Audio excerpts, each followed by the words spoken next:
안녕하세요. 여러분과 함께 본영어 문법편을 공부하고 있는 영어 김과연입니다. 이번 시간에는 챕터 10 verbals에 대해서 진도를 나가볼 건데 verbals라고 하면은 조금 말이 어렵죠. verb까지 알아볼 수도 있을 거예요. 여기가 동사 verbal, al까지 붙으면 보통은 뭐뭐류라고 번역을 합니다. 그래서 동사의, 동사류 정도로 번역을 하고요. 거기에 s가 붙었으니까 동사류들이라고 나오는 건데 자, 우리말로 할 때는요, 보통 준동사라고 번역을 하게 됩니다. 이번 시간에는 그렇다면 뭘 배우는 것이냐? 우리가 지금까지 투부정사, 동명사, 분사에 이르는 세 가지 준동사에 대해서 배웠는데 이번 시간부터는 이 세 가지 준동사들이 가지고 있는 공통적인 특징, 이것에 대해서 배운다라고 보시면 되겠습니다. 이번 시간에는 지금까지와는 조금 다르게 지금까지는 개괄 프린트를 먼저 진도를 나가고 그 다음에 책을 나갔었죠. 이번 시간부터는 책을 진도를 나가면서 부분 필요한 부분들만 보충 자료로 나가도록 하겠습니다. 지금 영상을 보시는 분들이 눈치를 채실지 모르겠지만 지금 3주 넘게 감기가 낫고 있지가 않아가지고 목 상태가 좋지가 않습니다. 그래서 오랜만에 영상을 그나마 목이 나아져가지고 찍고는 있는데 조금 듣기 불편하실 수 있다는 점 양해 부탁드리고요. 자, 그럼 바로 한번 진도 나가보도록 하겠습니다. 일단은 우리가 지금까지 공부했던 것이 무엇인고 하고 보니 지금까지 준동사라는 것에 대해서 배웠다. 이 준동사라고 하는 것이 무엇이냐? 우리가 뭐라고 개념을 이해하면 되냐면 동사를 다른 품사로 바꾸기 위해서 사용하는 것, 이게 준동사다라고 이해하시면 된다고 했습니다. 근데 이 준동사의 종류는 크게 세 가지가 있다고 했는데요. 첫 번째 투부정사가 있었고요. 두 번째 동명사가 있었고요. 세 번째 분사라고 하는 친구들이 있었죠. 이제는 여러분들이 투부정사, 동명사, 분사에 대해서 다 알고 있으셔야 됩니다. 자, 투부정사는요, 어떤 품사로 사용될 수 있었죠? 명사종용법, 형용사종용법, 부사종용법. 동사 빼고 우리가 주요 품사라고 부르는 모든 품사로 다 사용이 되더라라고 했었고요. 동명사 같은 경우에는 오로지 명사로만 사용이 됐었고, 분사 같은 경우에는 형용사로 사용이 된다라고 하는데 하나 더 추가를 하자면 뭐까지 사용될 수 있다? 부사종용법도 있다. 어떤 경우에 부사종용법? 가장 최근에 배웠던 분사구문의 경우에는 부사종용법으로 쓰인 거라고도 볼 수가 있겠다라고 했습니다. 됐죠? 자, 그런데 이 준동사의 성질에 대해서 이전에 한번 배웠어요. 준동사는 동사로부터 온 거야. 그러니까 이 준동사라고 하는 건 필연적으로 뭘 가질 수밖에 없냐? 동사의 성질, 동사의 힘을 가질 수밖에 없다라고 했습니다. 이 동사의 성질이 무엇이 있었는고 하니 제가 이렇게 설명을 드렸어요. 우리가 일반적인 문장을 떠올려 보면 동사의 성질들을 알 수 있고 이 동사의 성질이 곧 준동사의 성질이더라 라고 말씀을 드렸습니다. 한번 봅시다. 일단 동사는요, 이 앞에 뭘 가지고 있죠? 주어를 가지고 있죠.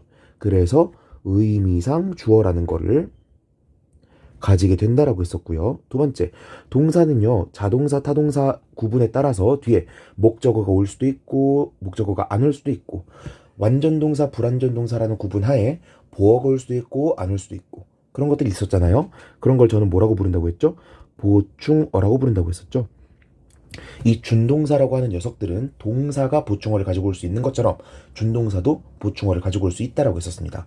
그리고 하나 더, 동사는 기본적으로 누구의 수식을 받죠? 부사의 수식을 받았죠. 그래서 부사 수식, 부사가 수식한다 라는 게 준동사의 특징이다 라고 말씀드렸습니다. 이 세 가지만 기본적으로 알고 있으셔도 되는데 이 교재에서는 그 외에도 동사가 하는 행동들을 준동사가 하는 것들이 있으니 그런 것들도 준동사의 성질이라고 볼 수 있겠다 라고 소개를 하게 됩니다. 한번 보도록 하겠습니다. 자, 보니까 준동사의 동사적 성격이라고 되어 있었죠. 제가 지금까지 계속 준동사의 성질이라고 불렀던 것을 성격이라고 부르고 있네요. 그죠? 자, 아래에 있는 거 먼저 보겠습니다. 제가 기존에 소개했다라고 말씀드렸던 것들, 첫 번째 보충어를 가지고 올 수 있고요. 두 번째 부사의 수식을 받고요. 세 번째 의미상 주어를 가진다라고 되어 있습니다. 근데 의미상 주어에 관해서 옛날에 설명할 때 뭐라고 말씀드렸냐면 우리가 의미상 주어는 보이는 것과 보이지 않는 것이 있다라고 말씀을 드렸어요. 무슨 뜻이냐? 우리가 주어를 꼭 따로 밝혀줘야 돼. 그런 경우에는 준동사의 의미상 주어를 표시를 해줍니다. 예를 들어서 하나만 할게요. 투부정사 의미상 주어는 어떻게 쓴다 그랬죠? for 플러스 목적격을 쓴다고 했었죠.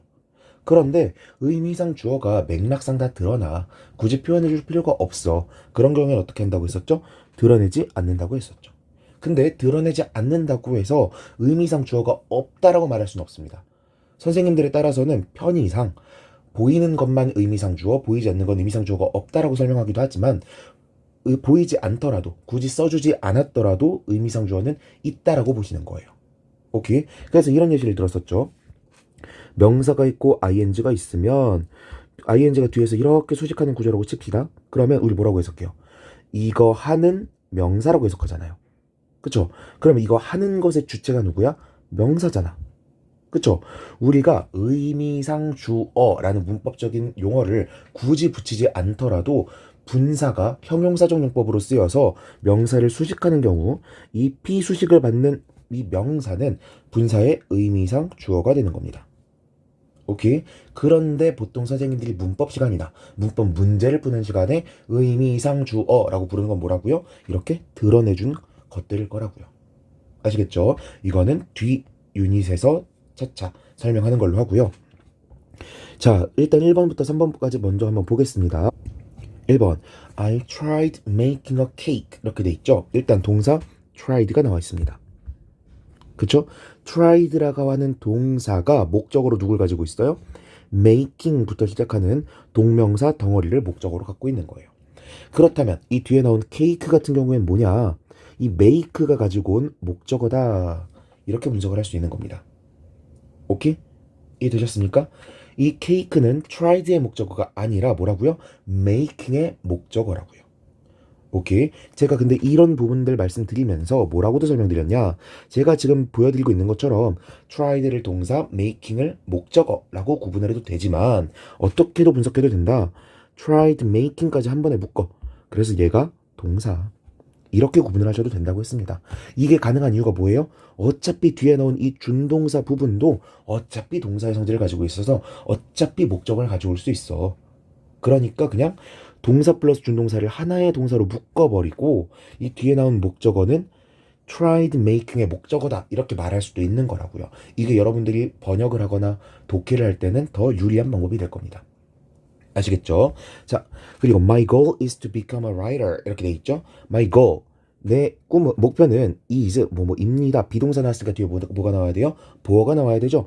보어가 이렇게 to become 이하라고 하는 투부정사가 나오고 있죠.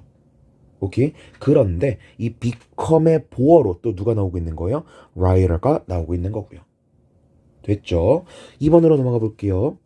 2번 보니까 그냥 화살표만 봐도 알겠다. here 이라고 하면 여기에라고 하는 부사고 effective라고 하면 형용사인데 여기에 ly를 붙여서 부사가 된 거죠. 부사가 지금 누굴 꾸며주고 있는 거예요? to study, sitting 이라고 하는 준동사들을 꾸며주고 있는 거죠. 어렵지 않죠? 제가 지금 눈치를 채셨는지 모르겠지만 기침이 계속 나와가지고 중간중간 영상을 멈춰가면서 뭐 원테이크 아닌 원테이크로 찍고 있다는 점 조금 양해 바라고요. 3번으로 넘어가 보면요. 의미상 주어라고 되어 있죠. 자, I'm looking forward to 라고 나와 있는데 이거는 외우셔야 되는 필수 표현입니다. look forward to 라고 하면은 뭐뭐를 학수고대하다. 근데 학수고대가 무슨 말인지 모르겠죠. 그냥 기다리고 있다는 거예요. 만나기를 기대하고 있다. 기대하고 있다. 이런 게 학수고대입니다. 이 다음에는 동명사 목적어가 나오게 돼요. 그런데 이 동명사 목적어의 앞에 her이라고 하는 소유격처럼도 보이고 목적격처럼도 보이는 뭔가가 달려있죠. 얘가 뭐다? 동명사의 의미상 주어다. 오케이? 오케이. 자, 3번으로 넘어가 보면요. It's impossible for me to dance like you 라고 되어 있죠. 보니까 it 가주어 to부터 진주어라고 배우셨을 텐데 제가 항상 의미상 주어 나오면 이렇게 끊어가지고 설명을 드렸었습니다. 왜? 이 for me가 to dance의 의미상 주어니까. 그렇다면 우리가 단위를 끊어보면 to dance가 따로 노는 게 아니라 for me와 따로 놀고 있는 게 아니라 for me가 주어니까 얘랑 짝꿍으로 같이 다녀야겠죠. 오케이? 그래서 for me 부터 like you까지 투부정사 덩어리를 전부 다 꺽쇠 괄호를 해가지고 한 덩어리라는 걸 보여드리고 있었던 겁니다. 아시겠죠? 자, 4번으로 넘어가 보면요. 자, 여기 보니까 시제에 따라 형태가 변한다라고 되어 있죠. 그런데 준동사에는 시제라고 하는 개념은 엄격하게 말하면 없습니다. 라고 저는 가르쳐요. 이게 무슨 뜻이냐? 옆에 보니까 그 대신에 뭐가 있다고 설명해놨어요? 그 대신에 상 개념이 있다라고 해놨죠. 근데 상이라고 한 거 보니까 여기에 우리가 익숙히 알고 있는 단어들이 나오네. 완료라든가 진행이라든가. 이거 어디서 많이 들어봤죠? 우리가 현재 완료 시제, 과거 완료 시제, 현재 진행 시제라고 부르던 것들을 저는 구분해서 말하고 있는 거예요. 이게 뭔 소린가 한번 봅시다. 자, 보충 자료를 띄워보면요. 시제와 상이라고 하는 게 나와 있습니다. 볼게요.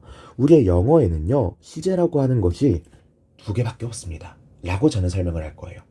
무슨 말이냐? 자, 시제라고 하는 거는요, 시제라고 하는 거는 동사에다가 어형 변화를 주어서 시간을 드러내는 걸 시제라고 합니다.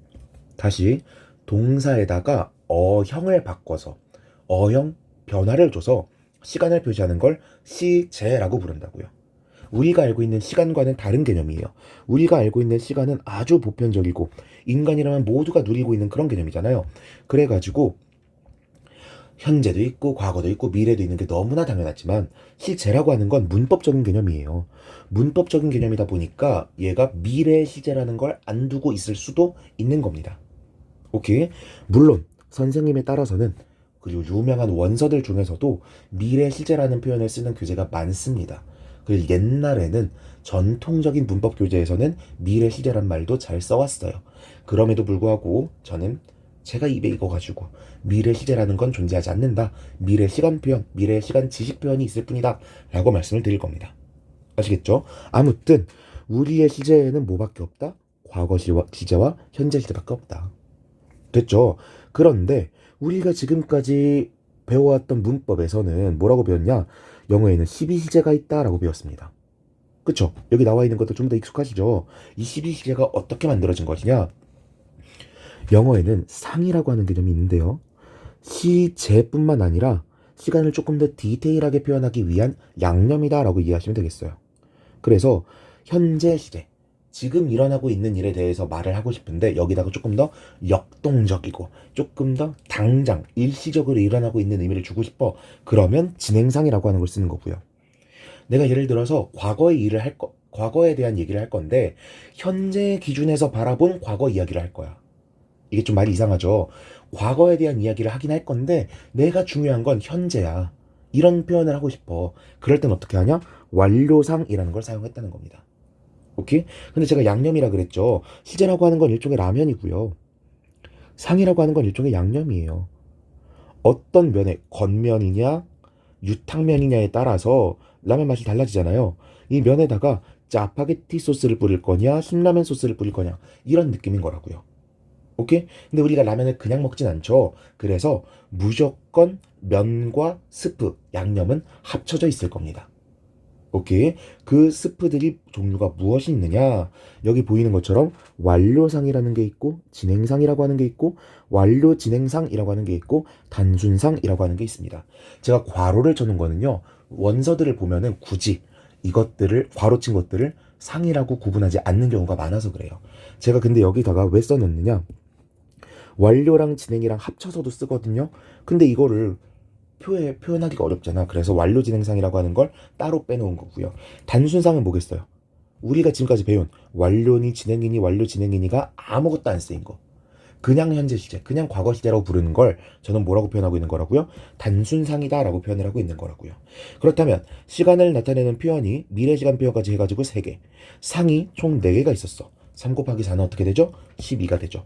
이걸 우리는 지금까지 12시제라고 배우고 있었다는 거예요. 오케이.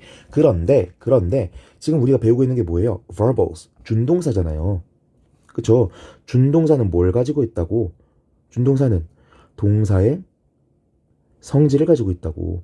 그런데 이 동사는 무슨 개념을 가지고 있다고? 이 12시제로 대표되는 시간을 나타내는 표현을 가질 수 있다라고 하는 특징을 가지고 있다고요. 오케이.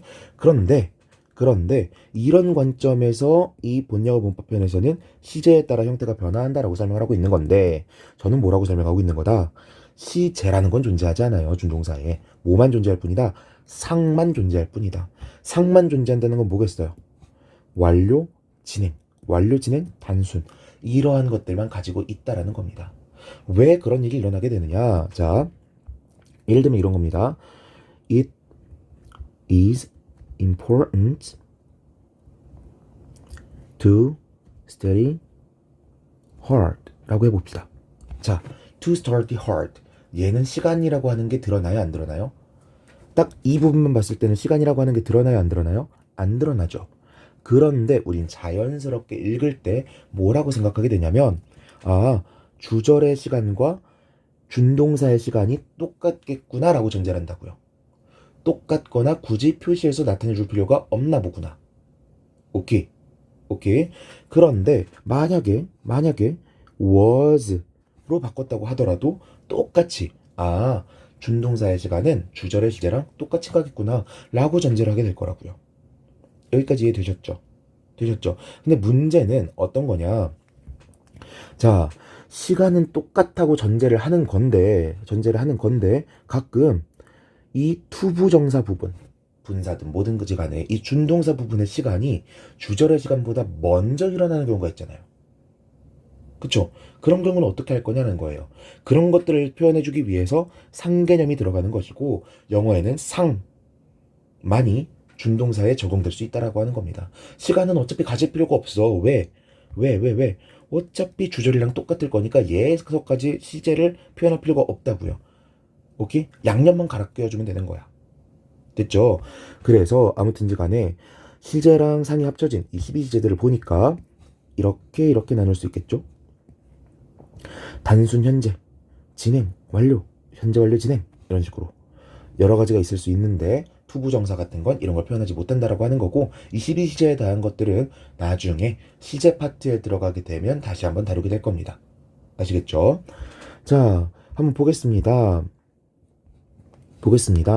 Jenny seems to tell lies about her past. 제니가 seems to tell 말하는 것처럼 보여요. lies 거짓말들을 about her past 그녀의 과거에 대해서. 자, 보니까 seems 현재 시제가 쓰였고요. to tell 투부정사가 나왔으니까 우린 뭐라고 전제한다고? 주절의 동사 seems와 준동사 tell은 to tell은 시제가 똑같겠지. 똑같은 시간에 가리키고 있겠지라고 생각을 한다고요. 됐죠? 그런데 여기에 Jenny seems to have told라고 to have pp가 나왔죠. have pp 이거 뭐예요? 완료잖아요. 그쵸? 이렇게 완료 부정사라고 하는 것을 사용하게 되면 무슨 뜻이냐? 주절의 시제보다 이 준동사의 시간이 더 앞서 있다 라는 걸 의미하는 거예요. 무슨 뜻인지 아시겠죠? 그렇다면 현재보다 이전이니까 굳이 얘를 동사로 만약에 바꾼다면 시간은 뭐가 되는 거야? 과거가 되겠죠. 오케이? 만약에 여기가 과거 동사가 사용되고 있었어. 그런데 to have told라고 하는 완료 부정사가 사용됐어. 그럼 뭐가 되는 거예요? 대과거. 과거보다 더 이전을 가리키는 표현이 되는 거라고요. 이해되셨죠? 자, 완료 부정사에 대한 거는 뒤에서 차차 조금 더 설명하는 걸로 하고요. 5번 보니까 태 변화를 한다라고 되어 있죠. 우리가 아직 태도 안 배웠어. 능동이랑 수동이라고 하는 개념이 있는데 능동은 주어가 하는 거, 수동은 주어가 당하는 걸 말하는 겁니다. 오케이? 근데 투부정사도 당연히 동사다 보니까 뭘 한다라는 의미를 전달하고 싶을 때도 있고 당한다는 의미를 전달하고 싶을 때도 있을 거 아니에요. 그래서 예문을 보니까 My parents, 내 부모님들은요 felt sorry, 유감이라고 느꼈대요. 미안하다고 느꼈대요. 뭐에 대해서? About scolding me. scolding, 꾸짖다라는 의미의 동사 scold에다가 ing가 붙어 있는 동명사죠. 그리고 아까 배운 거지만 동명사가 목적어도 달고 있네요. 아무튼 지금 의미는 뭐예요?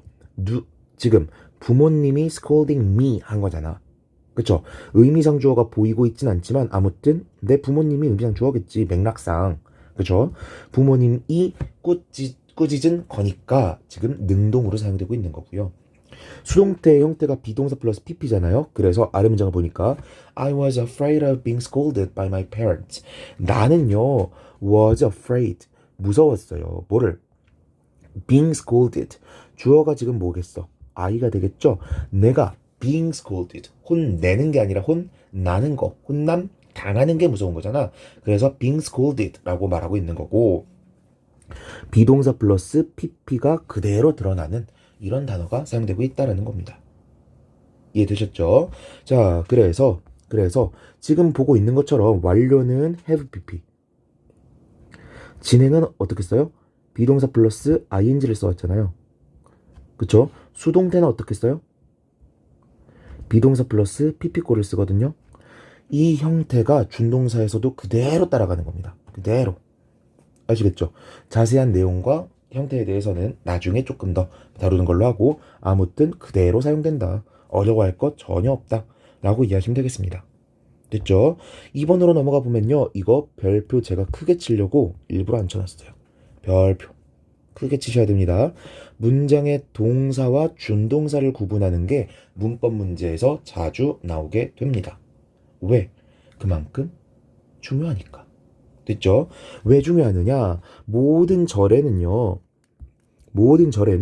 접속사나 관계사나 의문사처럼 연결장치 역할을 하는 게 없으면 동사를 한 개만 가지고 있어야 됩니다. 더도 말고 덜도 말고 없어서도 안 되고 더 많아서도 안 되고 한 개씩 가지고 있어야 돼요. 그렇다 보니까 동사가 두 개가 나와버리면 어떻게 되겠어? 틀린 표현이 되는 거겠죠. 오케이. 그래서 여기 아래를 보면 work regularly will make you healthy 이렇게 되어 있는데 제가 보라색으로 체크를 해놨죠. 동사처럼 생긴 게 뭐뭐 있어? work도 동사고요. will make도 동사잖아요. 이런 식으로 동사가 두 개가 나오면 된다 안 된다? 안 된다라는 거예요. 그래서 아래에서 고쳐놓고 있죠. work라고 하는 일반적인 동사를 뭐로 바꾸고 있어?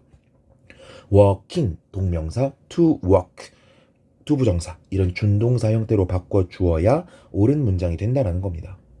오케이. 그런데 가끔 이런 질문 하시는 분들이 있어요. 아니 선생님 work라고 하는 단어가 명사로 사용될 수도 있잖아요. 사전 찾아보니까 명사로 쓰이는 것도 있던데 이거 교재가 문제 잘못 낸 거 아니에요? 라고 말씀하시는 분들이 있을 수 있어요. 그래가지고 위에서 준동사의 성질을 먼저 공부한 겁니다. 왜? 앞에 regularly 나와 있잖아요. 부사가 나와 있잖아요. 명사를 수식해주는 건 누구예요? 형용사잖아. 근데 지금 부사에 의해서 수식을 받고 있잖아요.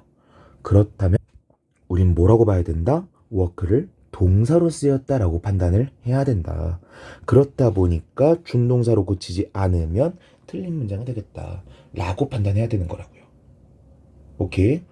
앞으로는 문법 문제를 풀 때 되게 복합적인 지식들이 얽혀가지고 판단을 해야 될 거예요. 그니까 어렵지. 특히 중학교 때까지는 이렇게까지 할 필요가 없었는데 고등학교 때부터는 이렇게 해야 될 거예요.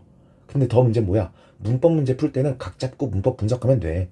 근데 독해할 때는 이런 문법들을 굳이 의식적으로 생각하지 않고 바로바로 패스할 수 있어야 된다는 게 어려운 점이죠.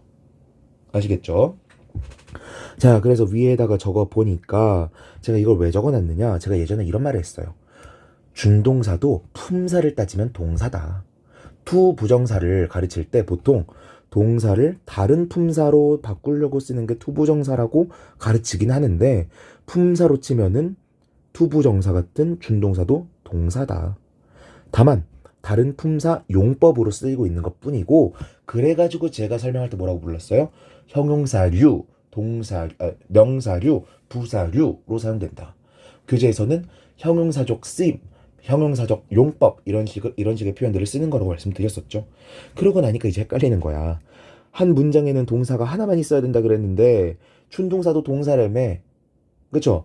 여기서 말하는 동사라고 하는 건요. 문장 성분으로서의 동사를 말하는 겁니다. 주, 동, 목, 보에서 이 동사가 한 개만 있어야 된다는 거라고요. 오케이? 이런 것들을 우리는 보통 본동사, 정동사, 수러동사 등등의 이름으로 부르게 되고요. 조금 고급지고 여러분들이 쓸 일 없는 표현을 따보자면 한정동사, 비한정동사라는 표현을 쓸 수도 있는 겁니다. 됐죠? 그래서 제가 지금까지 말씀드렸던 것들 중에서 한정동사와 비한정동사에 대해서 조금 정리를 해보았습니다. 여러분들이 이거 잘 아실 필요는 없는데요. 우리가 말하고 있는 준동사라고 하는 것을 문법 원서들을 보면 비한정동사라고 표현을 합니다. 갑자기 내려가서 깜짝 놀랐네요. 한정시키지 않았다라는 거고요. 그 한정시키지 않았다고 하는 특징이 무엇이냐? 한정동사, 우리가 알고 있는 일반적인 동사들은 주어도 외현적으로 가지고 있어야 돼. 그리고 주어 뒷자리에 나와야 돼. 인칭도 영향을 받아. 이게 무슨 소리예요? 3인칭 단수 주어 뒤에서는 s를 붙인다. 이런 거 많이 배우잖아요. 이런 것들의 적용을 다 봤는데 준동사들은 그런 거 없이 똑같은 형태. 어느 자리에 꽂아 넣든지 간에 똑같은 형태가 사용이 된다라는 거죠. 오케이? 이런 게 준동사의 성질 중 하나라고 볼 수가 있겠습니다. 됐죠? 자, 그리고 앞에서 제가 설명드리지 않았던 거 한번 다시 살펴보면은 이거는 너무 복잡해가지고 이거 외우려고 하는 분들이 있을까봐 걱정이 되는데, 자, 태라고 하는 게 있어요. 이게 능동태랑 수동태라 그랬죠? 능동태는 주어가 하는 거, 수동태는 주어가 당하는 거라고 했습니다. 그쵸? 그런데 이게 동사의 형태를 바꿔서 표현하는 것이다 보니까 동사의 형태를 바꿔서 시간을 표현하는 시제와 동사의 형태를 변형해서 나타내는 태가 결합될 수가 있어요. 우리가 그냥 동사를 쓰게 되면 기본적으로는 다 능동태야. 오케이? 그런데 태랑 결합이 되게 되면은 종류가 이제 2배로 늘어나는 거예요. 12시래였는데 능동태랑 수동태가 있으니까 곱하면 24개가 되잖아요. 그렇죠? 종류가 엄청 많아. 근데 이걸 다 외울 거냐? 외우는 사람은 진짜 천재 아니면 미련한 사람이에요. 왜? 일단은 우리가 이름부터 잘 외우고 있어야 됩니다. 무슨 이름을 외우고 있어야 되느냐? 자, 우리가 현재 완료, 현재 완료 진행 이런 거 배우죠. 그리고 만약에 수동태다 하면은 현재 완료 진행 수동 이런 식으로 배우거든요. 왜 이름을 이런 식으로 지었느냐? 왜 이름을 이렇게 지었느냐? 얘네가 다 순서를 나타내고 있는 거예요. 다시 순서를 나타내고 있는 거라고. 어형을 막 여러 가지 막 합쳤어. 그러면은 진행보다는 완료가 먼저 나오고요. 수동태 이런 태 표현보다는 진행이 먼저 나오는 거예요. 그러면 어떤 식으로 이해할 수 있느냐? 일단 현재 완료를 한번 써보겠습니다. have as pp겠지? 그리고 나서 진행을 써볼 건데 진행은 어떻게 써요? 비동사 플러스 ing죠. 이제 수동을 써볼 거예요. 수동은 어떻게 써요? 비동사 플러스 ppg. 얘를 수학 때 더하기 하듯이 다 더해보는 겁니다. 자, 아무것도 없는 애 그대로 내려와. 비동사랑 ing랑 섞이면 being이 되겠지? pp랑 비동사랑 합쳐지면 being이 되겠지? 아무것도 없으니까 얘는 그대로 내려와. 그럼 어떻게 되죠? have been, being, pp가 되는 거죠. 오케이? 어렵지 않잖아요. 예를 들어서 현재가 아니라 과거야. 그럼 어떻게 될까? 그대로 have pp가 아니라 had pp를 써야 될 거고 그대로 내려오면 had been, being, pp가 되겠죠. 이해되셨습니까? 이해되셨어요? 일단은 이 이름들을 먼저 외우시고 이 이름을 먼저 외우시고 두 번째 더하기 하듯이 한번 덧셈을 해보시는 겁니다. 이거 몇 번 해보고 나면은 나중에는 굳이 이런 것들을 의식적으로 하지 않더라도 자연스럽게 형태를 보고 아 이거 어떤 표현이구나 라는 걸 바로 아실 수가 있을 거예요. 아시겠죠? 자, 그렇다면 제가 이거 외우지 말라고 했으면서 이걸 왜 다 써놨느냐? 왜겠어요? 여러분들이 공부하실 때 숙제 내드리는 겁니다. 얘네들의 이름만 보고 한번 써보세요. 어떻게? 제가 이렇게 알려드린 방법대로. 오케이? 그러다 보면은 이제 답지가 있어야 될 거 아니야? 이게 답지가 되겠죠? 오케이? 다시 얘 이름만 보고 형태를 맞춰본다. 그리고 답지는 어디 있다? 여기 있다. 한번 직접 다 해보시는 겁니다. 다 해볼 필요도 없고요. 랜덤으로 뭐 5개 정도만 뽑아가지고 한번 해보세요. 아시겠죠? 자, 이렇게 해서 이번 시간 유닛 1밖에 진도를 못 나갔는데 벌써 30분이 다 되고 있어서 여기서 강의 마치도록 하겠습니다. 목 상태가 너무 좋지 않아가지고 조금 죄송하긴 한데 그럼에도 불구하고 진도를 3주 동안 쉰 게 너무 죄송해가지고 한번 찍어보았습니다. 다음 시간에도 더 유익한 강의로 여러분들을 만나 뵙도록 하겠습니다. 수고하셨습니다.